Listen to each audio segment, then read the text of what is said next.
So the invitation is out. Was it good or not? Let's find out.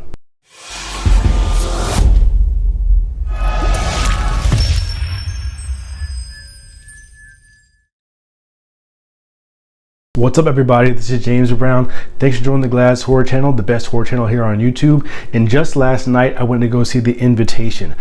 Now, if you're familiar with my channel, I'm a gigantic vampire and Dracula fan. So when I saw the trailer of this movie, I was all for it from the very beginning. And going into it, I had very, very high hopes. One, because some of the TV spots said it redefined horror, redefined the genre, things of those nature. And those headlines, taglines can go either way.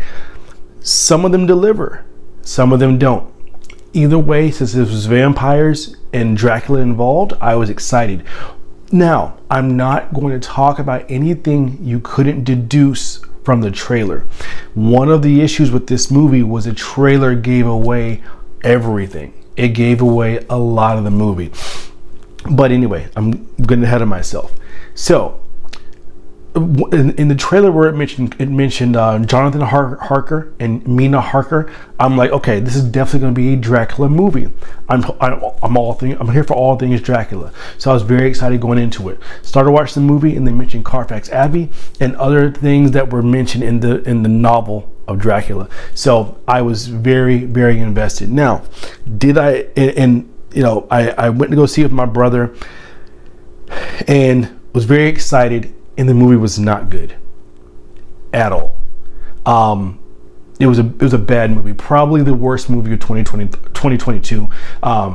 Worst horror movie of 2022. Let me get into my reasons as to why. Now, it started off very, very strong. Okay, and once you go into vampire and Dracula, and you look at some movies that have come before it, there's been a lot of great movies in the vampire world, a lot of great movies in the Dracula world. So if you want to bring that theme to light, you got to come with it hard.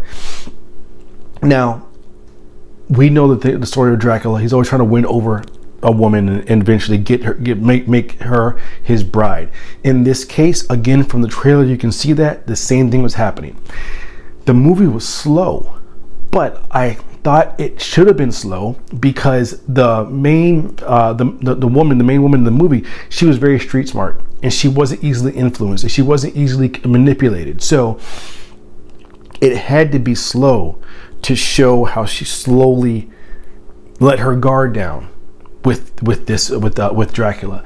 And had it paid off well, I would have had no problem with it.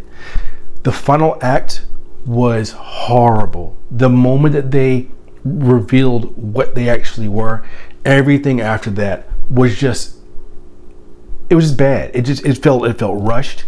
It felt inconsistent to the theme. I felt like I was watching Bram Stoker's Dracula mixed with Van Helsing, mixed with The Covenant, mixed with Underworld, mixed with Twilight in the same movie. And it just wasn't good. And I was ready in the middle of this movie to herald this as the second coming of the Bela Lugosi Dracula, because the guy playing Dracula was perfect.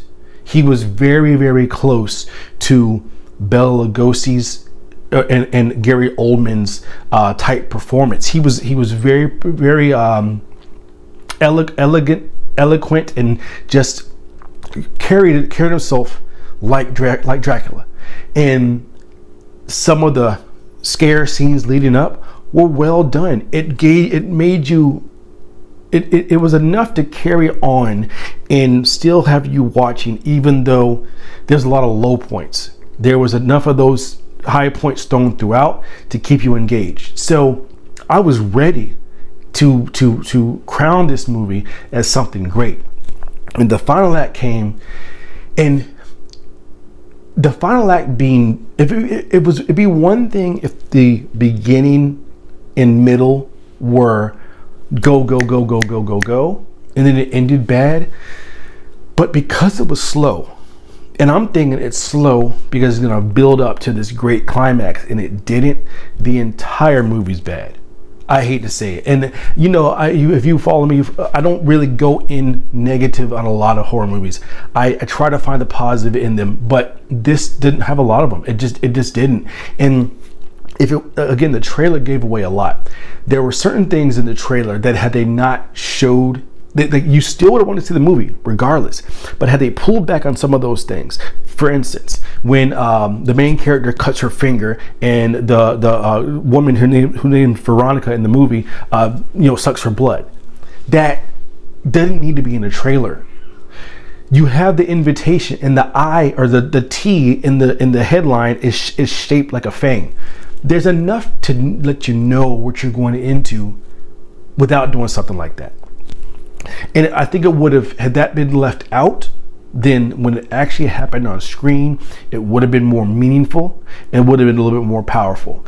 So if anybody making movies is watching this, pull back on what you show in the trailers, because the point of a trailer is to make someone want to watch it. That's it. You want to make someone want to watch the movie. That's all. That's it. You don't need to give them all the high points, because then when the movie comes, there's nothing else behind it. And when it comes to vampire movie, Dracula movie, we know what we're getting into already. So had they kind of layered it into a little bit of secrecy based on the trailer, this may have come across a little bit better. But the movies I mentioned earlier that it reminded me of, it's not the good parts of those. The tones shifted throughout. The movie tone shifted, and they had CGI in, which was horrible CGI, by the way. Very, very bad, very, very obvious. Those are the kinds of parts that remind me of The Covenant. But it didn't feel like it knew what it wanted to do. Whether it wanted to be horror, whether it wanted to be action, whether it wanted to be love, whether it wanted to be serious or not serious, whether you're supposed to take it seriously or not take it seriously. The movie, it was a mess. It was a mess. And if you're thinking about seeing it, listen, you can take what I'm saying however you want. See it at your own risk. Maybe you look at it different than I did. I was not impressed.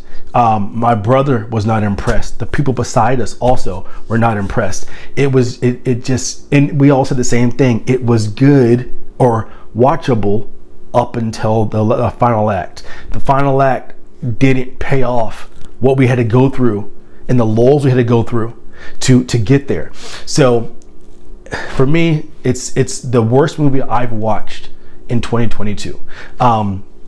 So sorry guys, I wish I could give you something better than that, but that's my opinion here. If you have seen it, let me know in the comments. If you still want to see it, go for it. I'm not going to tell you not to, but I mean, don't say I didn't warn you. It wasn't for me. Maybe a movie like The Covenant, which I didn't think was very strong, you might like that type of movie, and if that's the case, you might like this, because it's not the worst movie ever, but it's pretty close. It's pretty close. Like it just wasn't good because of the theme that it was wrapped around being delivered in a terrible way. It wasn't very good. So anyways, I've kind of gone on a tangent here. That's my video. If you're new here, like this video. Now, you might want to like this video because this video is not the most positive video, but this is the Glads Horror Channel. I talk all things horror. I do reviews, top 10s, all things you can think of horror. So if you're on the fence still and you want to go check the movie out, by all means, go for it. I would wait till it comes to streaming, so you don't have to pay and take your gas, just spend your gas money to go to the theater. But do whatever you want. Anyways, if you're new here, subscribe to the Glads, the best horror channel here on YouTube. I'll see you guys next time.